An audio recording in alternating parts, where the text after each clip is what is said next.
حضرت صاحب نے فرمایا معین الدین حسن نام ہے، وظیفہ دیا یہاں بیٹھ جاؤ اور یہ وظیفہ پڑھو. آپ نے بیٹھ کے وظیفہ پڑھنا شروع کر دیا. وظیفہ پڑھ کے فرمایا اوپر دیکھو کیا نظر آتا ہے؟ فرمایا عرش کو دیکھ رہا ہوں. کس کو دیکھ رہا ہوں؟ نیچے دیکھو کیا نظر آیا؟ فرمایا تحت الثری، زمین کا آخری کنارہ دیکھ رہا ہوں. فرمایا اور پڑھو. ابھی اور پڑھا. پھر بلایا اب کیا نظر آتا ہے؟ فرمایا عرش کے اوپر جو پردے ہیں اللہ کے حجابات عظمت ان کو دیکھ رہا ہوں. فرمایا میری دونوں انگلیوں کے درمیان دیکھو. حضرت نے یوں انگلیاں کی، خواجہ صاحب نے فرمایا میں 18,000 عالم دیکھ رہا ہوں. فرمایا کام ہو گیا، اب جاؤ تمہاری ڈیوٹی ہے خلق خدا کی رہنمائی کرو. السلام علیکم. وعلیکم السلام. کیا پیر و مرشد کے پاس اتنی پاور ہے کہ وہ عرش معلیٰ تک رسائی حاصل کر لیں؟ ہاں جی ہے، لیکن کہانیوں میں کوئی نہیں کرتے میرے بھائی. جب تک آپ کاؤنٹر ویریفائی نہیں کسی چیز کو کر سکتے آپ کیسے مثلا میں آپ سے کہوں کہ اس دیوار کے پیچھے جو ہے وہ سونے کی کان ہے، صحیح بھی ہو سکتا ہے غلط بھی، لیکن جب آپ دیوار کے پیچھے چلے بھی جائیں اور کچھ بھی نہ ہو تو پھر آپ کہیں گے جھوٹ بولا. تو بزرگ جو دعوے کر رہے ہیں جب تک یہ آپ کو نہ دکھا دیں اس طریقے سے، اور اس دکھانے کے دوران آپ لا حول ولا قوت الا باللہ ایک دفعہ پڑھ نہ لیں، بزرگ بھی غائب اور منظر بھی غائب ہو جائے گا. تو اگر ہوا تو اس وقت تک آپ یقین نہ کریں. تو اس طرح کا کوئی ایسا معاملہ نہیں. وہ پچھلے دنوں میں نے شکوہ کا ایک شعر یہاں پہ پڑھا تھا نا، دشت تو دشت ہیں دریا بھی نہ چھوڑے ہم نے، بحر ظلمات میں دوڑا دیے گھوڑے ہم نے. تو یہ انہوں نے ایک واقعے کی طرف اشارہ کیا تھا. اس سے ہمارے لوگوں نے سمجھا کہ بھئی صحابہ کرام کے جو گھوڑے تھے وہ تیرتے تھے سمندروں کے اوپر خدا کے لیے. اللہ کے بندو یہ ایسا نہیں تھا، ورنہ ہوتے کہ سمندر میں تیرا دیے گھوڑے ہم نے. یہ ایک آنری طور پہ ایک واقعہ تھا جس کی طرف انہوں نے اشارہ کیا. ڈاکٹر اقبال نے شکوہ میں اللہ سے شکوہ کیا کہ ہم نے تو تیری خاطر اتنا کچھ کیا.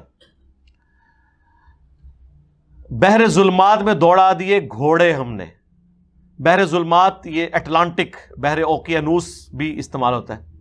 اس کے ساحل پر جب پہنچے نا حضرت عقبہ بن نافع تھے، تو انہوں نے اپنے گھوڑے کو سمندر کے اندر تھوڑا سا چلایا. جیسے یہ ساحل سمندر پہ لوگ پنڈلیوں تک، بعض تو ادھر تک بھی چلے جاتے ہیں نہانے کے لیے، تو انہوں نے اپنے گھوڑے کو تھوڑا سا آگے چلایا اور انہوں نے کہا یا اللہ دیکھ یہ زمین جتنی زمین تھی ہم نے فتح کر لی، اب تو سمندر آگے آگے. ہم نے تیری خاطر، جیسے ایک کوئی ایتھلیٹ جب وہ دوڑ میں جیت جاتا ہے تو وہ اپنی شرٹ اٹھا کے نا کسی فین کو یوں دے دیتا ہے نا، ایسے اس وقت جوش میں ہوتے ہیں نا، آپ کو پتا ہے. تو اس طرح انہوں نے وہ گھوڑا آنر کے طور پر بحر ظلمات میں اٹلانٹک کے اندر داخل کیا. ان کا زمین تو ختم ہو گئی، ہم تو سب کچھ فتح کر چکے ہیں. تو وہ اس کی شرح جس نے لکھی ہے نا، اس نے آگے بڑا پیارا جملہ لکھا ہے، وہ شکر ہے کسی ٹائی نہیں چڑھ گیا. انہوں نے لکھا کہ یہ حضرت عقبہ کی معصومیت ہی کہی جا سکتی ہے، کیونکہ اس وقت تک پوری زمین تو دریافت نہیں ہوئی تھی. انہوں نے یہی سمجھا کہ زمین ختم ہو گئی ہے، حالانکہ زمین دوسرے جزیرے اتنے بڑے بڑے بر اعظم موجود تھے. تو وہ جس بر اعظم تک پہنچے تھے، اب یہاں سے کوئی کراچی سمندر تک پہنچے تو یہ سمجھے گا نا آج کی دنیا میں تو ہمیں پتہ ہے کہ نہیں بھائی اس سمندر کے بعد جو ہے وہ پھر آگے افریقہ اور یہ اس طریقے سے آنا ہے. آپ دیکھیں امریکہ تو آ کے یہ 16ویں صدی کے اندر دریافت کیا، پہلے تو پتہ ہی نہیں تھا امریکہ ابھی اتنا بڑا دنیا میں موجود ہے. ٹھیک ہے، یہ جزائر تو وقت کے ساتھ ساتھ بڑے بڑے جو ہے نا بر اعظم دریافت ہوئے ہیں. تو لکھا کہ ان کی معصومیت تھی، وہ یہ سمجھے زمین ختم ہو گئی ہے. تو مجھے فوراً اس وقت خیال آیا کہ اگر حضرت عقبہ بن نافع رضی اللہ تعالیٰ عنہ اٹلانٹک اوشن کے پاس پہنچ کے یہ سمجھے کہ دوسری طرف زمین ہی کوئی نہیں ہے، تو بابے دشا ہی کوئی نہیں. تسی کہندے ہو جی بابے اینڈ زمین نو ویکھدے نے جس طرح رائی دے دانے تھے.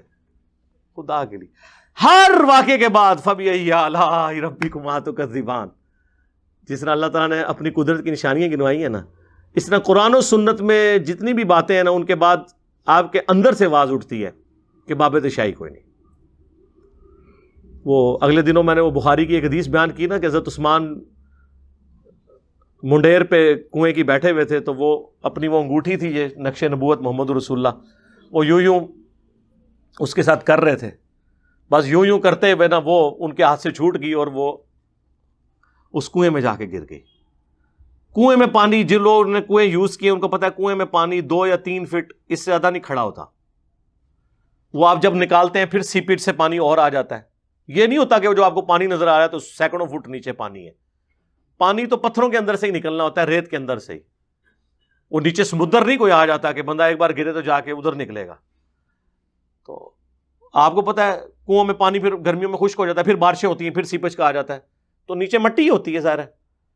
حضرت عثمان نے وہ سارا پانی نکلوا دیا، وہ انگوٹھی نہیں ان کو ملی، حالانکہ ادھر ہی اسی ایریے میں ہی ہونی چاہیے تھی، یہ تو نہیں کہ سمندر میں چلی گئی ہے، وہ اللہ تعالیٰ نے واپس لے لی نا، اپنے نبی کی نشانی تھی، جس طرح بخاری مسلم میں آتا ہے، صحابی کہتے ہیں ہم اگلے سال جب صلح حدیبیہ والی جگہ سے گزرے تو وہ درخت اللہ نے ہمیں مشتبہ کر دیا، وہ درخت ہمیں نظر نہیں آیا، وہ اہل حدیث تو کہتے ہیں حضرت عمر نے کٹوا دیا تھا، سر حضرت عمر نے نہیں کٹوایا، وہ تو رسول اللہ صلی اللہ علیہ وسلم کے زمانے میں ہی، وہ صحابہ کہتے ہیں جب حضور کی وفات کے بعد ہم جب گئے تو ہمیں وہ درخت اللہ نے بلا دیا، جس کے نیچے جس کا ذکر قرآن میں ہے، صلح حدیبیہ کی بیعت ہوئی تھی، وہ اللہ نے بلا دیا، تو وہ پانی سارا نکلوایا، حضرت عثمان کو انگوٹھی نہیں ملی، بس وہ انگوٹھی کی برکت تھی حضور کی، کیا تھا، بس وہ 6 سال حضرت عثمان کے جو ہے نا خلافت کے ہو چکے تھے، اگلے 6 سال پھر حضرت عثمان کے بھی مشکل گزرے، فتنوں کا دور آ گیا، خود بھی شہید ہو گئے، وہ حضور کی نشانی بھی چلی گئی، ظاہر ہے وہ اللہ نے سنبھال لی، بلکہ وہ اگلے دنوں میں نے اخبار میں کوئی رپورٹ پڑھی تھی کہ سعودی عرب والوں نے دوبارہ سے اس کنویں کی ساری صفائی کرائی ہے، اب تو وہ خشک ہو چکا ہوا ہے، تو لیکن وہ انگوٹھی نہیں ملی۔ تو اس ویڈیو کے نیچے ایک بندے نے کہا کہ علی بھائی یہاں آپ ایک جملہ چھوڑ گئے کہ اگر حضرت عثمان غنی رضی اللہ تعالیٰ عنہ کنویں کی صفائی کروائیں، انہیں تو اپنے ہاتھ سے گری ہوئی انگوٹھی بھی نہ ملے تو باپے تے شاہی کوئی نہیں، حالانکہ اس میں چانس ہوتے ہیں کہ جنات آپ کو ماضی میں ہوئی ہوئی بات بتا دیں، جس طرح کہ سب سے بڑے جن تو ہم نے اپنے گھروں میں لگائے ہیں، 40 دن پرانے بھی آپ کو بندہ پکڑ کے بتا دیں گے، CCTV کیمرے، جنات مستقبل کی خبر نہیں دے سکتے سوائے جو نجومیوں کے کان میں کوئی مکس کر کے ڈال دیں، جو بخاری مسلم میں آتا ہے، ماضی کی خبر وہ دے سکتے ہیں کہ کیا ہوا تھا، اور اس کے بھی چانس ہوتے ہیں کہ غلط بھی ہو صحیح بھی ہو، ٹھیک ہو گیا۔ تو سر اس جملے کو آپ ہلکا نہ سمجھیں، یہ بہت بڑا جملہ ہے۔